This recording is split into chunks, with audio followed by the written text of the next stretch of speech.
Vamos a continuar un poquito con el tema que dejamos la semana pasada. Si recordáis, era la Trinidad, un asunto complejo en el que todos creemos. Está en nuestra base doctrinal, nuestros estatutos como iglesia local, pero está más allá, porque debe de estar en nuestro corazón. Y para comenzar, lo vamos a hacer leyendo en el Evangelio de San Juan, capítulo 14. San Juan, capítulo 14, versículo 16.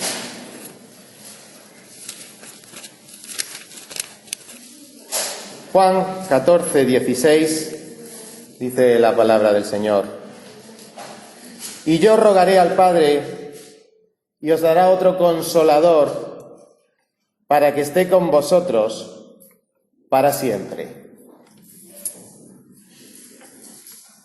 Comenzamos la semana pasada, como os acordaréis, en el tema de la Trinidad, de la doctrina de la Santísima Trinidad. Hoy vamos a tratar de zanjarlo.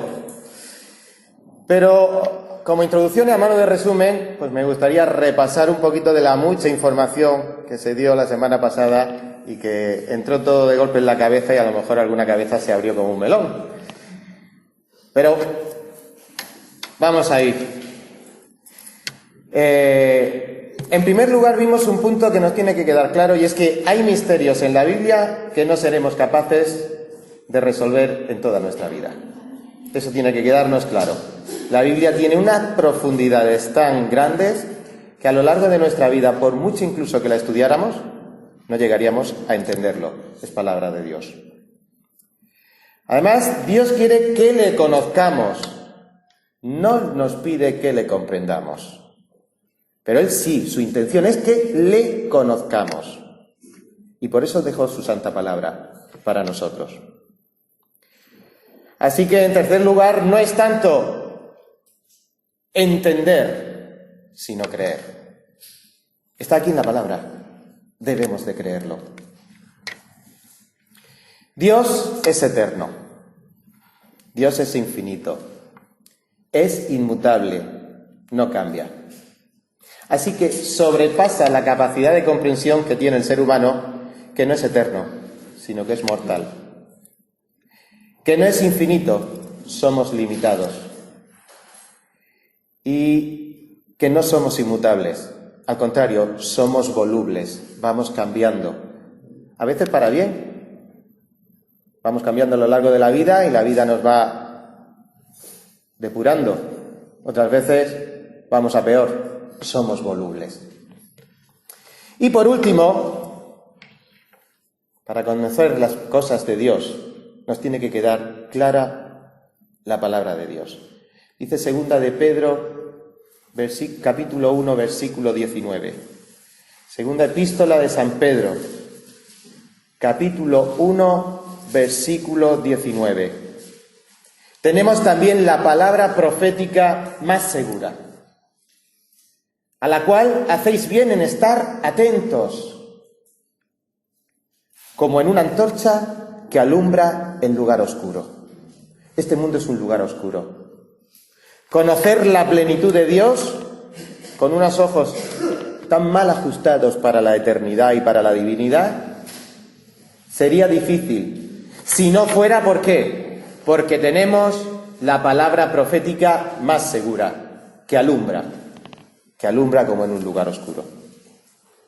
Así que la semana pasada, pues recordaréis que estuvimos viendo lo que no era la Trinidad. Y así, grosso modo, pues deciros que Dios es un misterio. Pero frecuentemente nos van a atacar diciendo, Dios es una contradicción. Respecto al tema de la Trinidad, ¿cómo puede ser uno y tres personas? O es uno o somos tres. Pero uno y tres, imposible. Eso es contradictorio. Y ya vimos que no era contradictorio. Y vamos a meter un poquito más información en este punto para recordarlo. Otros dicen, Dios es el mismo en todas las religiones, únicamente le cambiamos de nombre. Pero ya vimos, yo tengo esa sensación cuando hablo incluso con otros que se dicen cristianos, Y digo, después de esta conversación, estoy convencido de que creemos en dioses diferentes.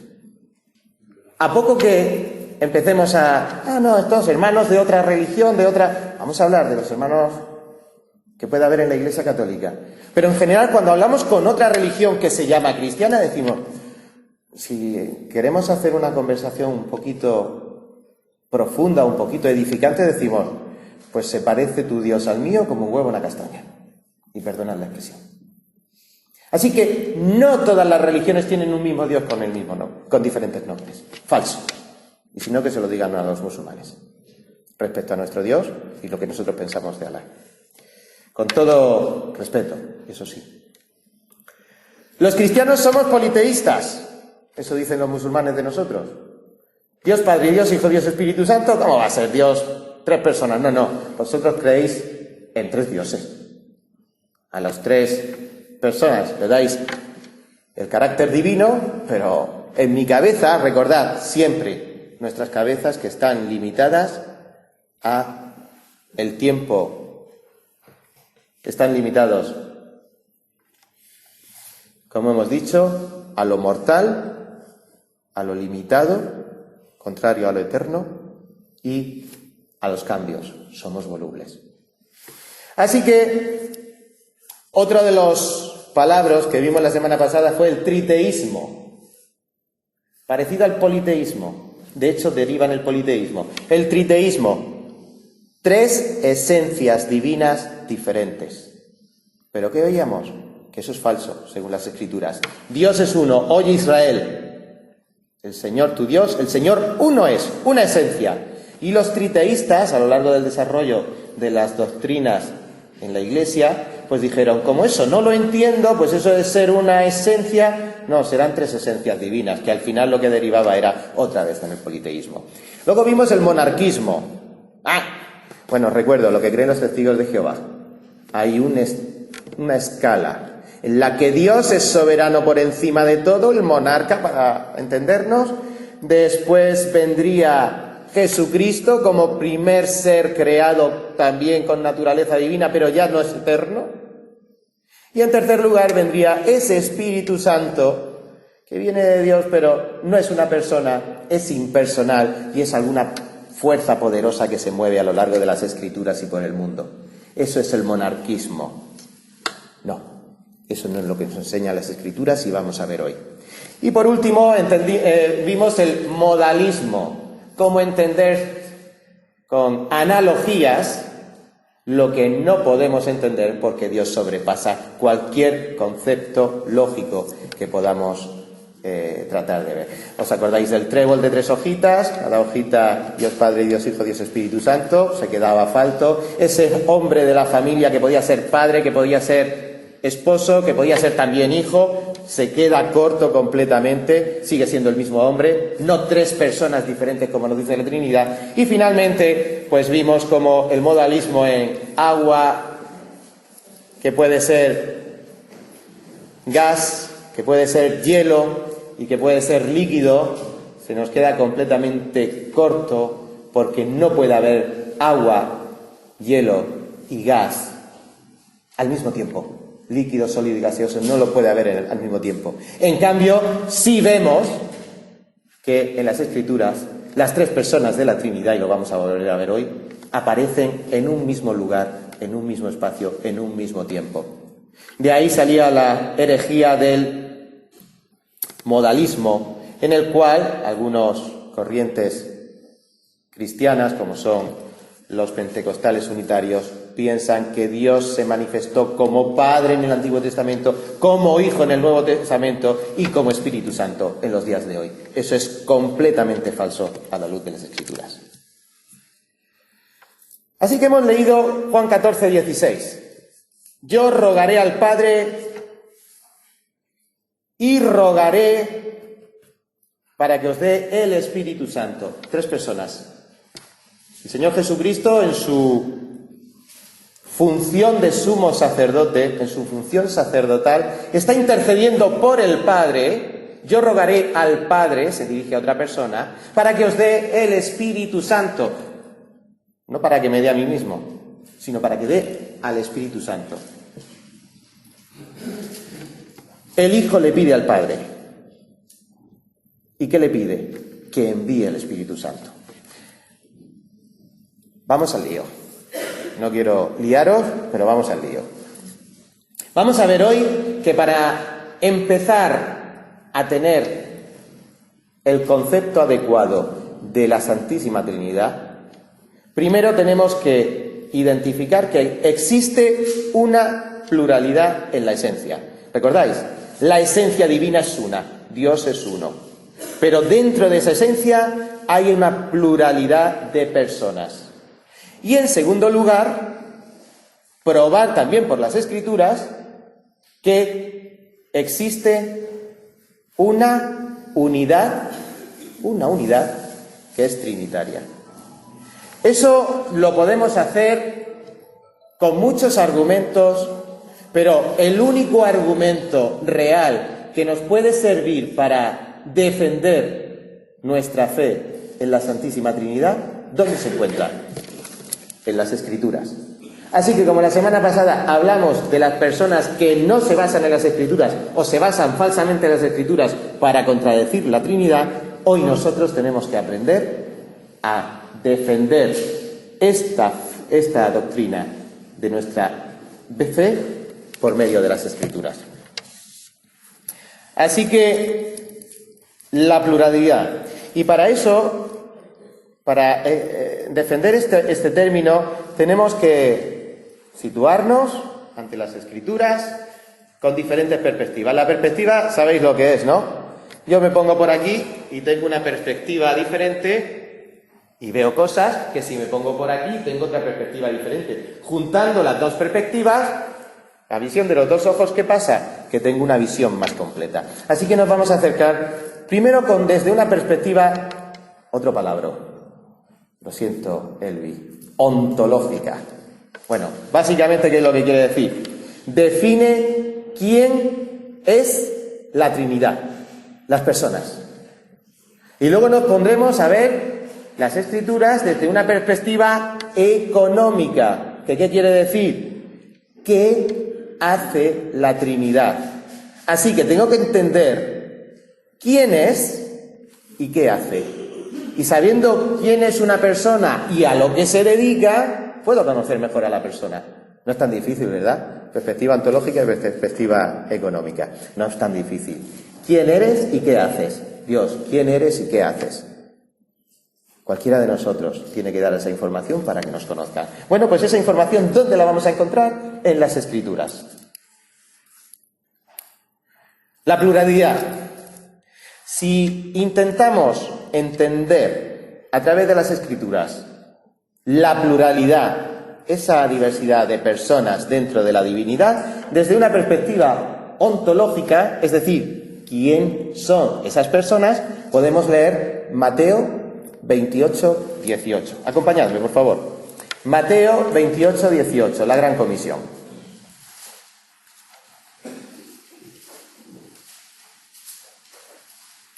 Y dice la palabra de Dios: y Jesús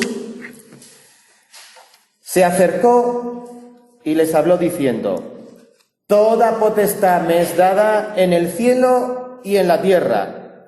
Por tanto, id y haced discípulos a todas las naciones, bautizándolos en el nombre singular del Padre y en el nombre del Hijo y en el nombre del Espíritu Santo. Así que en este versículo estamos viendo quién es Dios. Porque ¿se habrá equivocado los traductores? Lo lógico no es decir y bautizarlos en los nombres del Padre y del Hijo y del Espíritu Santo, como si fueran tres personas, que es lo lógico pensar. Cuando nos vamos a la Biblia, tenemos que entender lo que dice. Y si dice que esto es singular en el nombre, hay que sentarse y decir: ¿y por qué es singular cuando nombra tres personas diferentes, el Padre, el Hijo y el Espíritu Santo, porque ahí hay un mensaje. En el nombre del Padre y del Hijo y del Espíritu Santo. No solo está diciendo que esto es singular, estas tres personas están dentro de esa esencia divina, sino que esas tres personas son iguales en autoridad, en jerarquía. ¿Y eso cómo lo sabes, Paco? Parece que está inventando mucho. Conjunción copulativa y. El que se acuerde. Y une dos frases a un mismo nivel. En este caso está uniendo el nombre del Padre y del Hijo y del Espíritu Santo al mismo nivel, en el mismo nivel de jerarquía. Bueno, y si nos vamos a la perspectiva económica, ¿a qué se dedican esas personas? Ya sabemos quiénes son. ¿A qué se dedican? Pues acompañadme en segundo epístola de Corintios, capítulo 13, versículo 14. Segunda de Corintios 13, 14.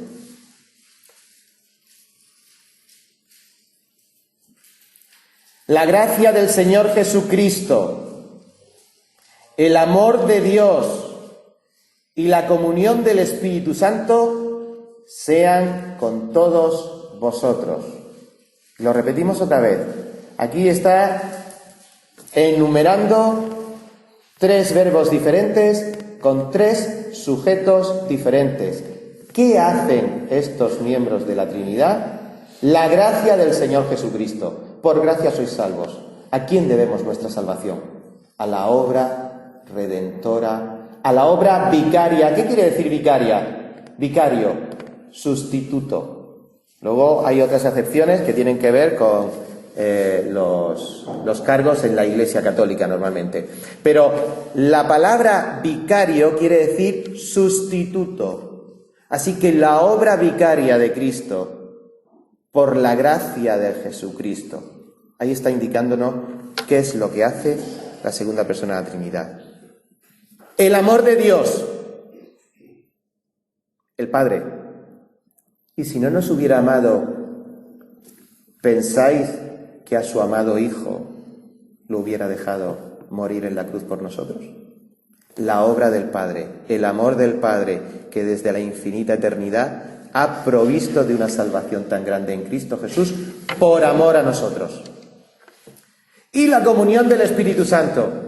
Hemos leído, y yo rogaré al Padre que envíe al Espíritu Santo. ¿Para qué? Para que el Hijo de Dios tenga una comunión íntima con el Dios Padre, con el Dios Hijo, a través del Espíritu Santo que mora en nuestros corazones. Así que ahí está esas tres funciones bien diferenciadas en este versículo. Otra perspectiva ontológica. ¿Quién es la Trinidad? Mateo 3, 16 y 17. Lo leímos la semana pasada.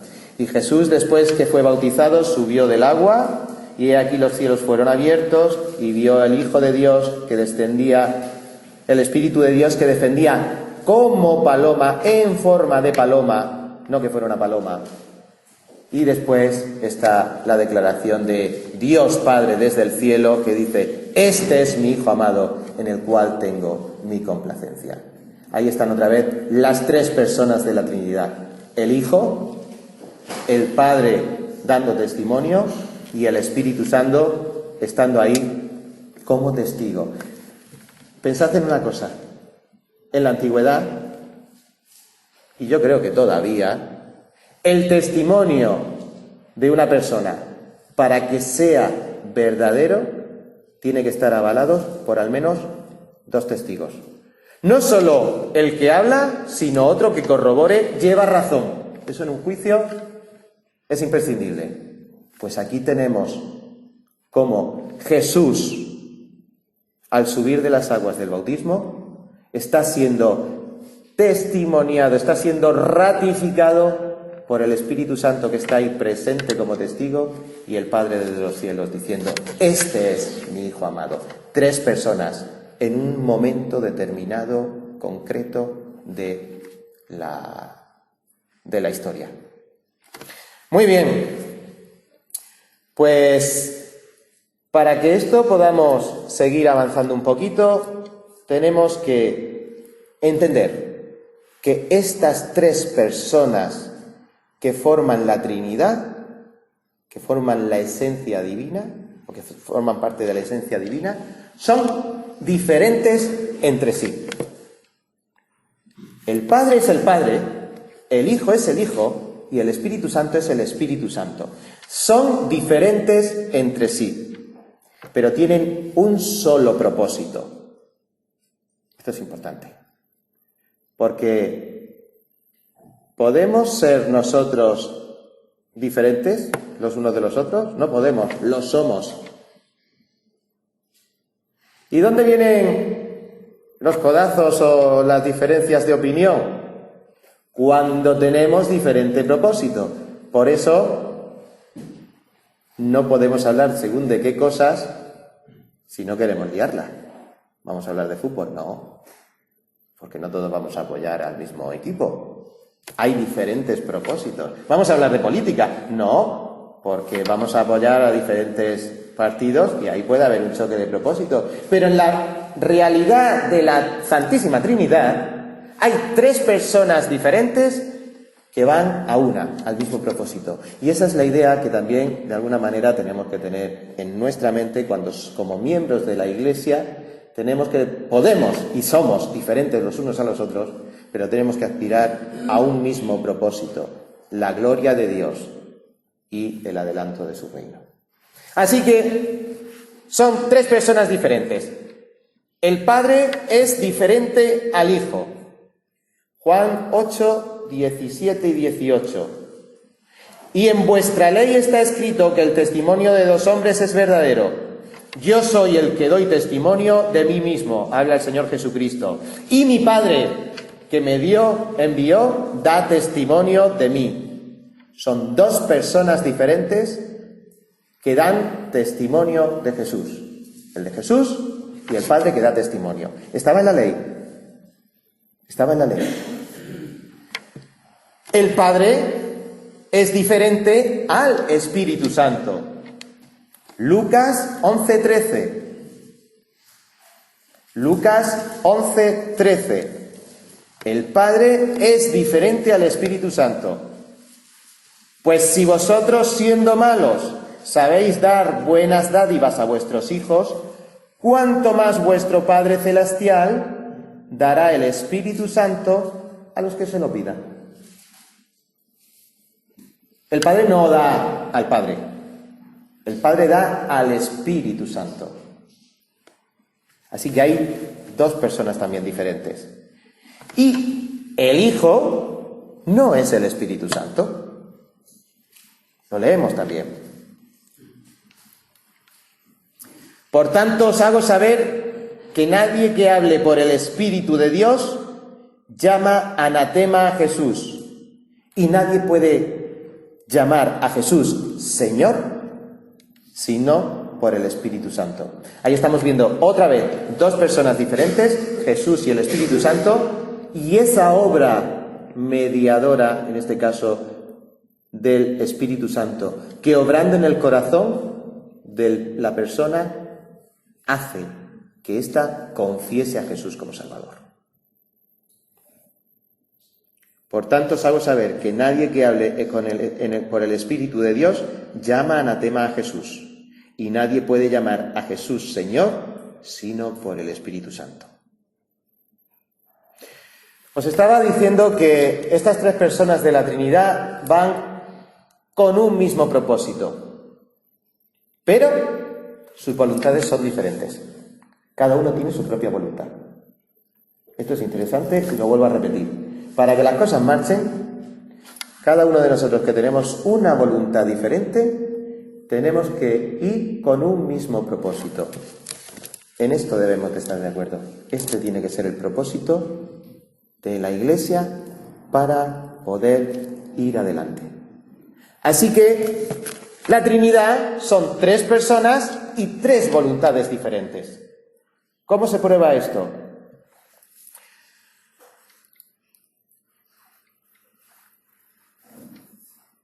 La voluntad de cada miembro es la voluntad de Dios.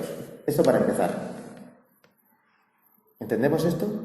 La voluntad del Padre es la voluntad de Dios, la voluntad del Hijo es la voluntad de Dios y la voluntad del Espíritu Santo es la voluntad de Dios. Pero cada una de estas personas tiene voluntad propia. En Él, asimismo, tuvimos herencia, habiendo sido predestinados conforme al propósito del que hace todas las cosas, y cuidado aquí, según el designio de su voluntad. Hablando del Dios Padre, nos está enseñando este versículo que Dios no consulta con nadie. Dios hizo todas estas cosas según el designio, según su propia voluntad, le dio la gana, porque es así, y no pidió permiso a nadie. Y esto es muy interesante, porque muchas veces nosotros le decimos al Dios lo que tiene que hacer. O como si Dios nos tuviera que pedir permiso para hacer ¿qué? Las Escrituras nos enseñan esto. El único que es soberano, según el designio de su voluntad, es Dios Padre. Ahora vemos también la voluntad del Hijo. Todas las cosas me fueron entregadas por mi Padre, y nadie conoce al Hijo sino el Padre, ni al Padre conoce a alguno sino el Hijo, y aquel a quien el Hijo lo quiera revelar. Mateo 11:27. El Hijo es soberano para decidir a quién revela las cosas del Padre. Y queridísimos hermanos, tenemos que estar muy agradecidos, infinitamente agradecidos, de que en esta mañana seamos de aquellos a quien el Hijo ha querido revelar al Padre. Lo vuelvo a repetir, tenemos que estar infinitamente agradecidos, porque somos de aquellos a los que el Señor Jesús ha querido revelar al Padre. ¿A que no me crees? Coge tu Biblia. La voluntad del Espíritu Santo no es la voluntad del Padre ni la del Hijo. Primera de Corintios 12:11. Pero todas estas cosas las hace uno y el mismo Espíritu, hablando de cómo el Espíritu administra en la Iglesia, repartiendo a cada uno en particular como Él quiere. Yo hago en la Iglesia no lo que yo quiero, hago lo que el Espíritu Santo, según su plena voluntad, quiere que haga. Y si no lo hago, es porque estoy desobedeciendo. Nos queda claro también. El Espíritu Santo tiene voluntad. Pero esas tres voluntades van a una, porque es la voluntad de Dios y tienen un mismo propósito. De manera que no hay discusión, de manera que no hay controversia, de manera que no hay nada que sea equivocado. Todo va a un mismo sentido, en un mismo sentido. Muy bien, ya hemos probado con las Escrituras la pluralidad de esas tres personas de la Santísima Trinidad, Padre, Hijo y Espíritu Santo. Hay muchos más versículos, evidentemente, pero nos vamos a quedar para 40 minutos que tenemos con esto. Y ahora vamos a defender o vamos a tratar de probar que esas tres personas son uno. Y aquí es donde a nuestra mente le cuesta entender y donde a las personas que están muertas espiritualmente les es imposible entender. Dios es uno. ¿Pero por qué? ¿Porque lo digo yo? No, porque la Escritura prueba esto. Y tenemos que tener muy claro que de lo que estamos hablando, de esta doctrina de la Santísima Trinidad, en la Escritura nunca se ha nombrado la palabra Trinidad. Pero es tan real esta doctrina en las Escrituras que hubo que darle un nombre, y fue el de la Santísima Trinidad. Así que vamos a comprobar que esto es una unidad. ¿Qué sabemos de nuestro propio Dios? ¿Qué sabemos de nuestro propio Dios? Pues estaría interesante en algún momento tratar los atributos de Dios, que son esas características intrínsecas de Dios que nos describen cómo es. Pero bueno, ¿nos podemos imaginar a Dios que no sea eterno? ¿Nos podemos pensar en un Dios que no sea omnisciente, que todo lo sabe? ¿Podemos imaginar un Dios que no sea omnipotente, que todo lo puede?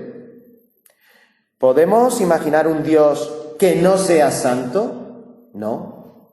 Esa divinidad en la que nos han criado, nos hemos criado aquí en la Iglesia, es la divinidad eterna, omnisciente, omnipotente, es santo. Pues entonces, el Padre, el Hijo y el Espíritu Santo son también eternos, omniscientes, omnipotentes y eternos. Vamos a probarlo con las Escrituras.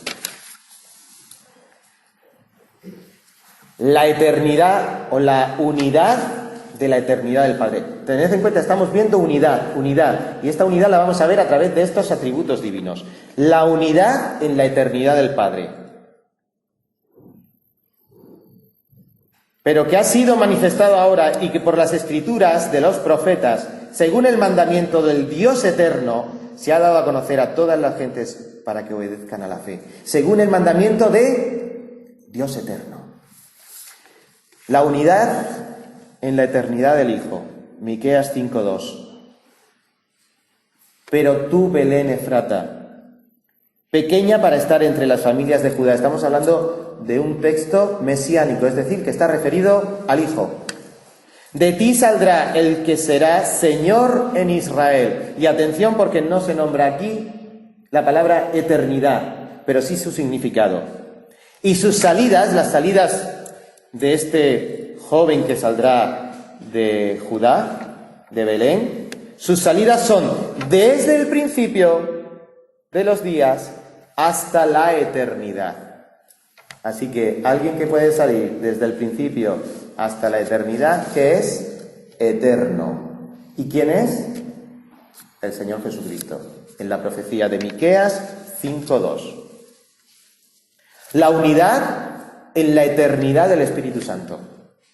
Hebreos 9:4. Cuánto más la sangre de Cristo, el cual mediante el Espíritu eterno se ofreció a sí mismo sin mancha a Dios, limpiará vuestras conciencias de obras muertas para que sirváis al Dios vivo. Otra vez aquí, la sangre de Cristo, vamos a la perspectiva económica, la sangre, Cristo ¿qué hace? ¿Cuál es su función? Derramar su sangre para perdón de pecados, mediante ¿qué? La operación del Espíritu eterno en nuestros corazones. El Espíritu obra en tu corazón, pero es un Espíritu eterno, como eterno era el Padre, como eterno es el Hijo, como eterno es el Espíritu.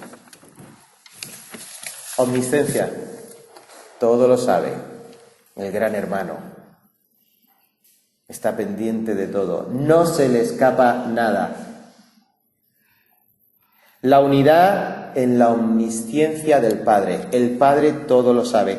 Yo conozco que todo lo puedes y no hay pensamiento que se esconda de ti, le dijo Job a Dios en el capítulo 42, versículo 2. Job no iba a saber con quién se las estaba jugando. ¿Y qué dijo Job? De oídas te había oído, pero ahora te conozco. ¿Cuándo vamos a tener conciencia de esto? Cuando entremos en la presencia de Dios.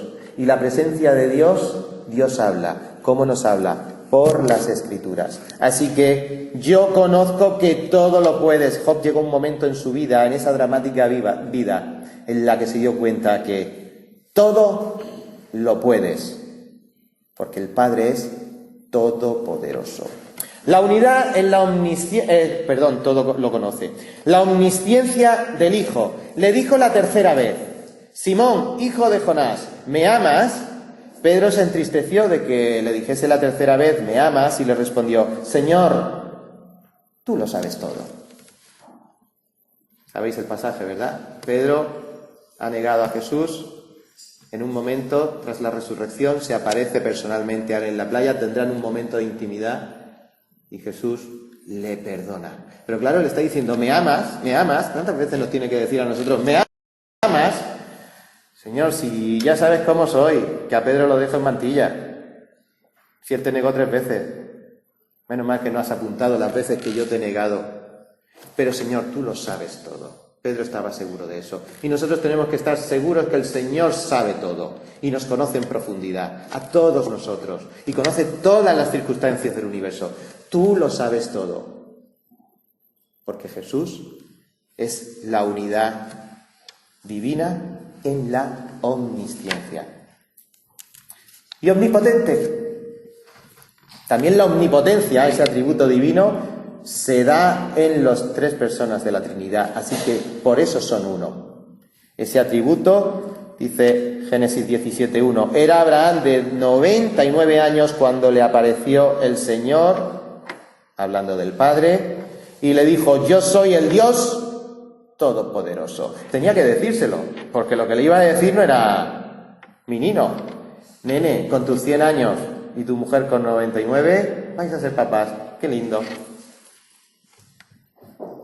Ellos sí estaban esperando ese hijo, pero ya a esas edades, si no llega a ser porque me lo dice el Dios Todopoderoso, creo que me estás chiflando. Dios Todopoderoso. El Hijo también es todopoderoso. Yo soy el Alfa y la Omega, dice Apocalipsis 1:18. El principio y el fin, eternidad. El que es, el que era y el que ha de venir. El Todopoderoso.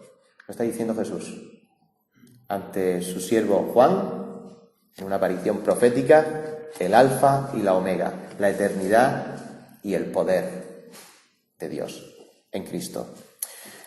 Y el Espíritu Santo, que también es todopoderoso. Zacarías 4:6. Esta es la palabra de Jehová a Zorobabel, que dice, no con ejército ni con fuerza, sino con mi espíritu, ha dicho Jehová de los ejércitos. Hombre, aquí no está diciendo todopoderoso. Bueno, leamos y entendamos. En una situación en la que está volviendo el pueblo de Israel a la tierra, en la que son débiles, en la que han sido deportados durante 70 años y ahora tienen que recomponer las cenizas y los escombros de Jerusalén, Dios, a través del profeta, está diciendo, no es ni con espada ni con fuerza, que también hacían falta, como vemos en Nehemías. Hacía falta la espada y las fuerzas para carrear los escombros y levantar la muralla de Jerusalén. Pero no es con espada ni con fuerza, sino con mi espíritu. Así que ahí se entiende también que es el poder del Espíritu Santo. Santo. No hay santo como Jehová, la unidad en la santidad. No hay santo como Jehová, porque no hay ninguno fuera de ti. No hay refugio como el Dios nuestro. Primera de Samuel 2:2. Santo es el Padre. Santo es el Hijo. Mas vosotros negasteis al santo y al justo, dijo Pedro en Hechos 3:14.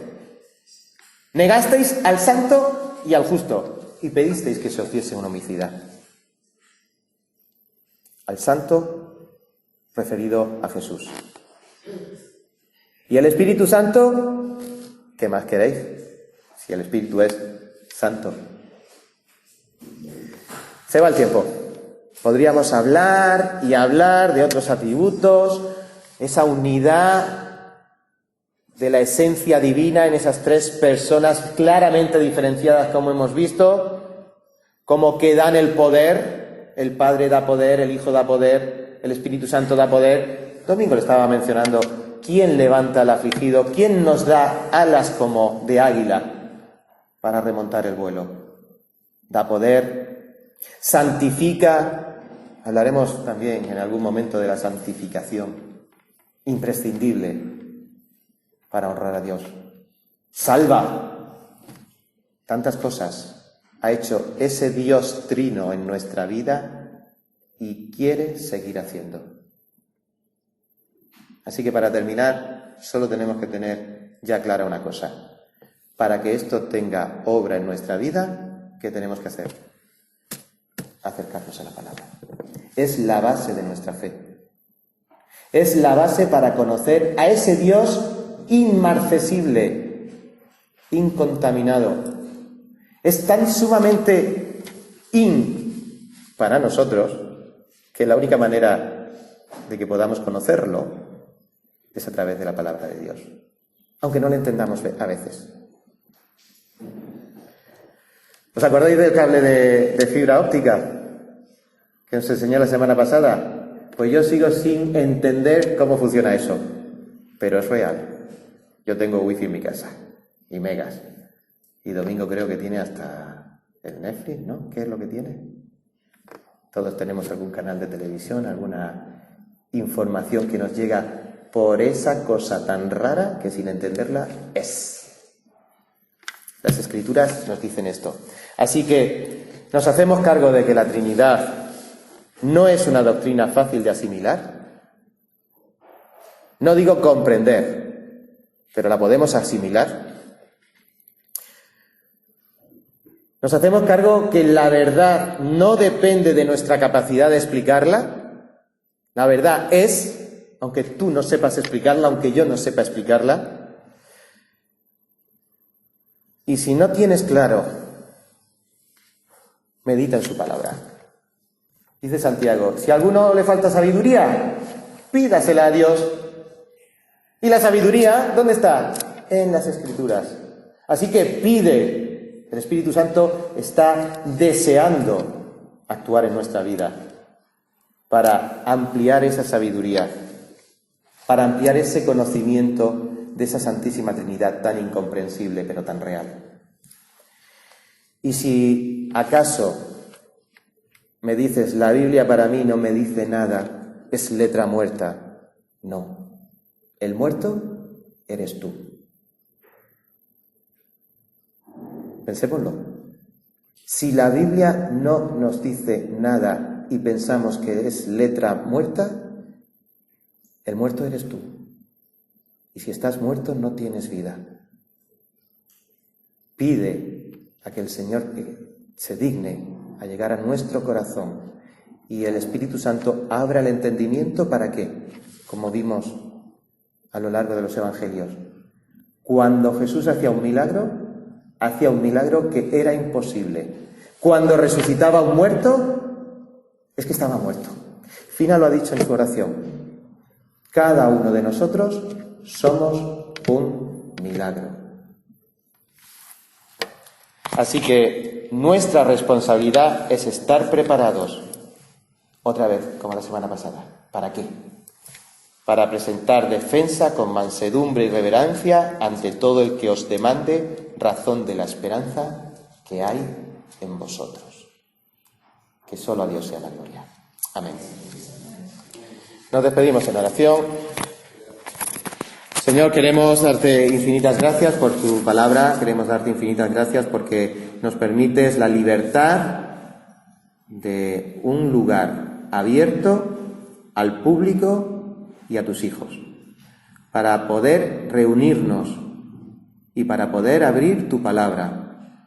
Gloria sea tu nombre en esta mañana e infinitas gracias por esta libertad. Pero también, Señor, ayúdanos a entender que somos responsables para meditar, para conocerte y para hacer real la gran comisión, porque toda autoridad ha sido dada a ti y tú nos envías. Y si no, estamos faltando a nuestra responsabilidad y al mandato. Por eso, Señor, estamos contentos, no es una carga pesada, estamos contentos porque mejor es un día en tu presencia que 1000 años fuera de ti. Gracias, Señor, infinitas, en el precioso nombre de nuestro Señor Jesucristo. Amén.